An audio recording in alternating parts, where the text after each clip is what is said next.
Hi, thank you so much for tuning in. Welcome back to another mini episode of one of our podcasts where we talk a little bit about this salon industry and some things that we're doing that are a little bit different in the industry that make us unique or that have us be set apart from the others in the way that we do things. Some of the things are, how people are paid. So we're going to talk about that here. And if there's anything else you'd like to hear us talk about or any feedback you want to give us or anything you'd like to talk to us about, please feel free to leave a comment in the video or contact us directly. We'd love to hear from you and love to help in any way we can. Thanks for tuning in. Enjoy. I was fixing my lips. Oh, good. So we went to get Michelle's ring cleaned where we got it at Diamond District. And one of the things they kept telling us when we bought it, that was that they're not on commission. They're not commission salespeople. And we went back to have it adjusted. And the original guy who sold it to us, he's the general manager. He's been there a while. And he said he was unavailable. So he put us on to somebody else. And the person he put us on to was, talking about other options we had for it. Because she wants to have a... I forget what they're called. Some type of ring. I don't know what it's called now. It's like another band, but it has diamonds on it. They're kind of a newer thing. And she was talking to him about having it put on, made a certain way from her mom's earrings. And he said that they don't put the diamonds all the way around. They're only meant to be worn for a little while. They're only meant to be worn by movie stars who wave a lot and then they take them off. So they're not like a regular wear ring because there's too many, it's too uncomfortable. It's too many diamonds around it. Like it can't fit between your fingers the way it's made. Anyway, that was just part of the story. But the main thing he kept saying was that he is not like whatever we buy or whatever we do, he's not a commissioned salesperson. None of them are. So we can't change their pay by whatever they buy.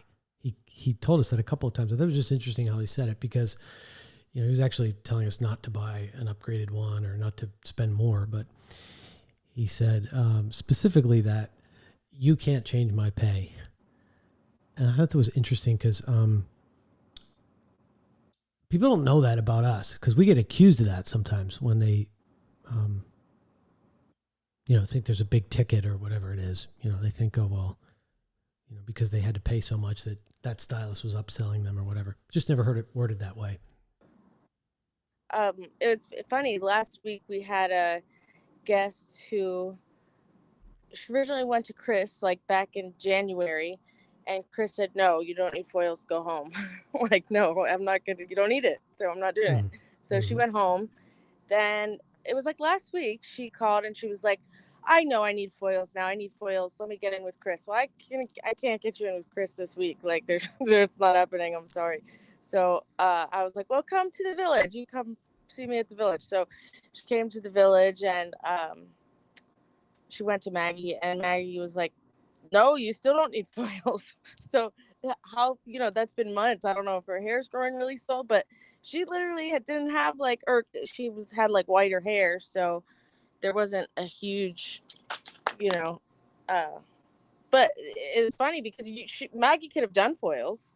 There's no reason why she couldn't have. She could have made it, done it, but why do it if you don't need it? That's preserving the integrity of the hair. Yeah. Which in this industry, oftentimes doesn't always happen.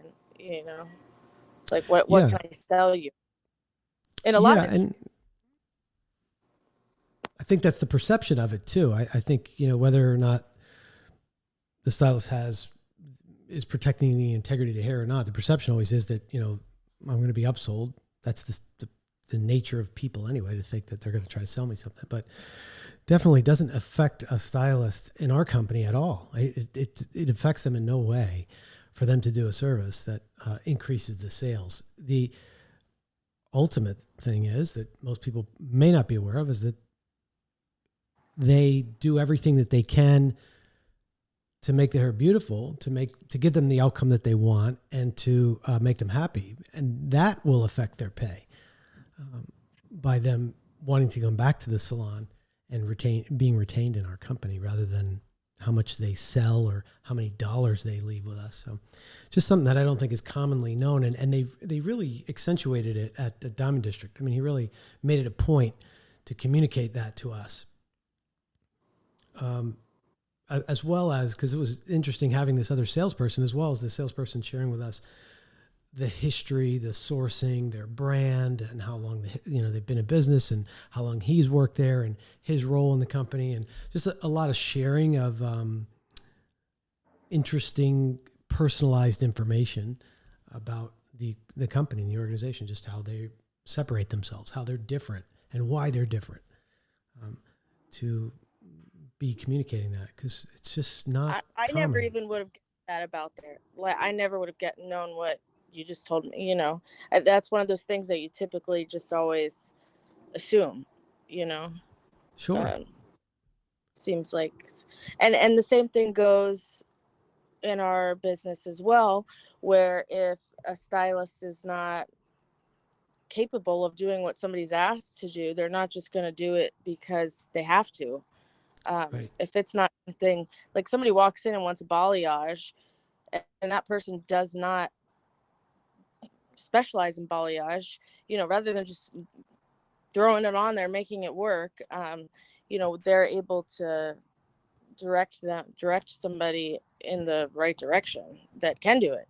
Yeah. To ensure the guest is happy, so it ensures the guest comes back either way. You know what I mean? Yeah, and they're not going to lose anything by not doing that service for that time. Our team, anyone on our team, is not going to be not compensated or not paid for that time because they weren't producing sales in that time period. So it doesn't affect them in that way. It's okay for them to refer them to somebody who's more that's their expertise, or it's something that they're passionate about, rather than be forced to do something that maybe they're not the best at and maybe won't make the guest happy. And I don't know that that's always really communicated, or that people really know that, because in this industry, as it has been standard across the board for many, many years, it has been the more you sell, the more you make. And that only, it's, if they're not on commission, they're totally their own salesperson. So all their sales are directly affect their paycheck every week, all the time. So just an interesting observation about another industry, which I didn't expect it to be that way, because of course I thought, you know, they're naturally going to be upselling us or upgrading us, and none of them were doing that at all. In fact, they were talking us out of certain things. I would have thought the same exact thing, you know? Yeah. Yeah, it was interesting. And to continue the conversation of separating us, and keep that in conversation with people about why and what is it that makes us different.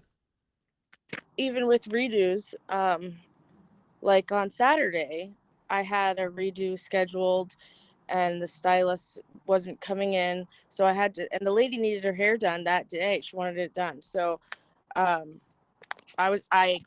got her in with actually a top color specialist, you know, and Robin doesn't have to worry about if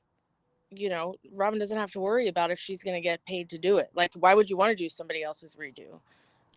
But why would you want to?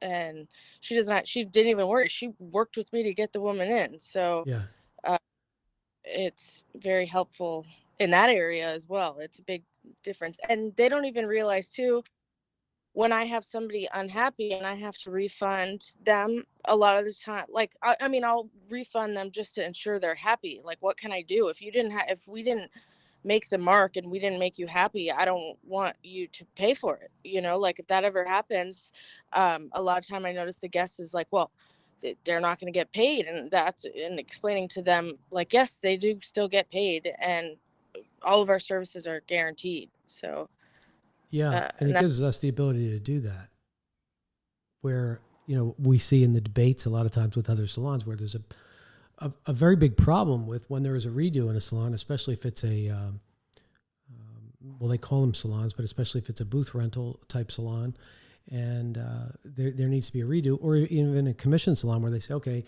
stylist A, you did this, the customer didn't like it. We're going to take all those sales away from you. We're going to give them to the other stylist who redoes it. So you have money taken away, which creates another issue, because then you've got to deal with, well, they're losing part of their paycheck. Okay, they didn't make the guest happy. That's correct. We should make them happy and give them to somebody. But it creates a rift within the environment of the salon, because now they weren't given the opportunity to redo it. Maybe the guest didn't want them to redo it. Maybe they wanted to go to somebody else. So, you could get some resentment within a couple of stylists that way too, where there's that competition. And when in this case, it doesn't affect anyone. It's okay. We just want the guest to be happy. And that being the ultimate goal, enables us to do that, which is, again, one of those other things that separates us and makes our way we do it. We're not saying it's the best way or the only way. It's our way and it works for us. But it definitely is a distinction from so many of these other salons now who are moving over to this new model of every man for himself. Everybody's a 1099. Everybody's a separate employee. Not employee. Everybody's a subcontractor, so that there is no, well, if I don't like my service, I can get it, a refund, or I can go to somebody else. It's not how the industry is going. It's not the way the industry is going, sadly. But that's one of the points that differentiates us too. It's a good example from the one you had on Saturday. And it happens all the time. I mean, we want them to be able to communicate to us that they didn't love it. Please let us know so that we can make it right. Or communicate that you don't like, if you don't like your style. At my nail place, the girl I was seeing went on maternity leave, and I started seeing another girl. So then when the nail tech came back from maternity leave, they wanted me to go back to her, and I didn't want to hurt anybody's, I'm very like, oh, I don't want to hurt your feelings, which I'm sure many other people are just like me. But they were like, okay, now your nail tech's back, you have to go back to her. And I was like, well, I kind of don't want to, and I just noticed even from the nail tech that I had, the new nail tech was like, okay, well, your nail tech's back. Well, but why can't I go stay with you? Why do I have to go back to her? Because it's that kind of, it's just the difference, and then for people like me who don't speak out, it's awkward. Yeah. Well, and that brings something else up. That's a really big key point, is that sometimes people like to make changes. And in this business, oftentimes they think to change stylists in a salon, they have to go to another salon, because there is going to be that thing you pointed out right there. Oh, you have to stay with your stylist. Well, you tried somebody else and maybe they work better at the nail place, or you like them better and you want to stay, or they, you have a relatedness that you like that's better. And you don't want to feel bad about making that switch. And it's okay. It doesn't affect, in our culture, it doesn't affect, the other stylists. Now, maybe they liked doing your hair and they wanted to do your hair, but at the same time, it's not going to cause any a financial rift because you're now going with somebody else within that culture. Right. At least they stayed in the building. They stay with the same company, and you don't need to feel uncomfortable about making a switch. In fact, clients move around all the time. They'll move around from location to location, right? They'll go to different locations. All the time. I mean, I can't tell you, even this season, we've had I feel like one of the most insane seasons, busy wise, ever, a long time.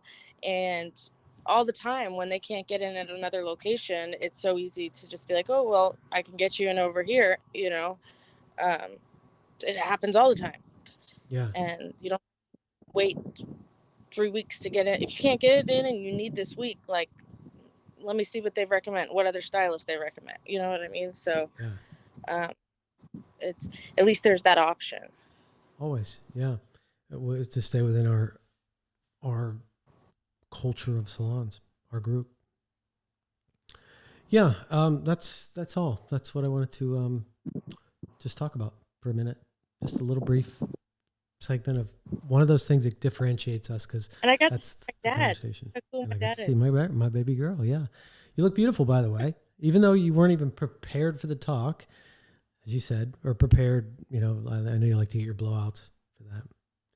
Well, I haven't had any blowouts lately because it's been too crazy, but I'm getting my hair done tomorrow. Okay. Well, it looks my beautiful. Extensions. Oh, it's a Christy visit. Nice. Yes. Beautiful. Your teeth look nice. I'm making it work. It's funny. she was like, I can't, was scheduled Friday, and she was like, I can't do Friday, but I can make tomorrow work. And I was like, oh, okay, I don't know, I'll figure it out. I'll get coverage. I'm coming to see you. It's important. I'm excited. I'll make it work. Yeah, you don't get many opportunities. That's a special one when you get in with her. Yeah. No, I feel I'm in a great place, and just the last thing, I'm learning for myself, like the real definition of like leading and being a leader, and how what I do impacts other people, and I can be a leader that somebody looks up to, or like what impact am I having on other people, and just being aware of my actions. And I feel the best I've felt in like my whole life. So I don't know. Well, that's obvious. I played a little bit of a clip that we had from the last time we did a podcast conversation together. And there were like 3 in a row of those 3 weeks in a row of, well, we failed. Well, I failed. Well, we started this exercise plan and something got in the way. Well, this happened or that happened, or, oh yeah, I ate cheeseburgers, or, oh yeah, whatever it was. And it was a series of failures. So now, happy to report that, probably going on, is it over 2 months? Maybe? Yeah, over 2. I mean, I feel like I'm not like losing weight like crazy, but, I don't want the mission to be to lose weight. Like, I just want to take care and nurture my body. We only have one body, Yeah. And I never realized how much everything I put in my body affects me, and my mind, and physical activity changes my life. That my dad always told me that, and I was like, oh, I'm not doing what you do, dude. But I feel I can actually like make it through a workout without, I mean, I still die, but I don't, like, I can actually do it instead of like stopping in the middle and I can do it. It's super rewarding to see your progress and strength. Yeah. And there's just something about what it does, because I know for myself, if I don't have that outlet of some form of exercise, where I'm pushing my body to exhaustion, I guess, or beyond my regular limits, because I need that. And then it helps clear my head. It clears so much of the clutter out, that the self-talk, the negativity, the self-doubt, and gives me so much peace. And I have to have that component, because there's nothing like when you finish one of those workouts, that feeling that you have, that it's when it's over, it's almost like a high. It is. And it helps carry your, it helps you be more present. It helps me be more present anyway, and be able to serve others, because you talk about leading, and really what we do as leaders is our role is serving. We're there to serve the others, instead of right. Like, my head's not 10 other places. It's like, what am I doing in this moment to make a difference? And am I surrounding myself with people that have the same mission as I do? And being around those people, it's even having healthy people in your life makes such a huge difference. But even Robert's been working out, and Jasmine told him he looks buff. Yeah, your bro. Yeah, no, it becomes infectious too, but more people doing it around you. And like you said, people up to the same thing. It helps support your mission and what you're up to. And you got to take care of yourself. You can't do anything for anybody else if you're not taking care of you. And right. And I you don't feel good about yourself. With my kids, I was trying to take care of everything on my plate, but I feel like I wasn't even being effective at it, because I was like trying to swallow a whale without dealing with everything. I can't take care of everything if I'm not taking care of me. So yeah, if you're not in a good place, you're not going to be effective with anything. Yeah. So good progress. Well, congratulations. Yeah, much different results than how we were stumbling along in those last conversations, but it's good to see. Yeah. was like a year ago. Is that what you're going to say? It's good to have. It's good to have. Yeah, well, it was. However long ago it was, we were in this, both of us, you know, just we were. Every single time we would talk, we would be like, in the same struggle. Yeah. I mean, it was the same thing that everybody deals with in life. Just like, okay, got to get on track. We're not on track, but we were recording it and saying, are we on track? No, we're not. We failed again. Which is life, you know, that's so it's kind of cool now to see that fast forward to this point and look back on there and say, okay, well, our well-being is being taken care of. And, you know, and I feel like you have to be, for me, I had to be in that place where I was ready. You know, you have to be there or else it's not effective, you know? Yeah. And you have to structure your life. You have to restructure your life around that. It can't be a byproduct. It can't be a secondary thing. It has to be the primary thing that occurs for you in your day, like taking care of your well-being and, or working, getting to the gym or getting to the, what is it called?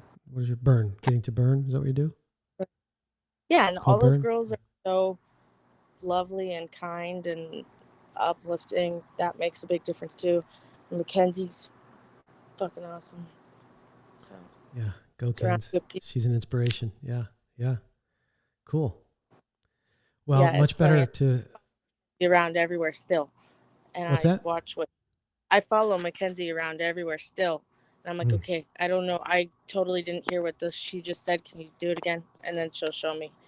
And good. I'm like, and she doesn't get like impatient with me. She's like excited to show me. So yeah, she's super helpful. I love her. Yeah, she's a great mentor for you. That's awesome. I'm proud of you. Very cool. Good stuff. Alrighty. Thank you for making time for this. Thanks for hanging out. And, you know, I'm on the phones right now, and I'm watching the voicemails come in, so I probably should go answer them. Okay. All right. Good. Well, tell everybody I said hi, that you talked to the next person that you were on the phone with me. Tell them thank you for calling. I love you. See you later. All right. Love you. Bye. Bye.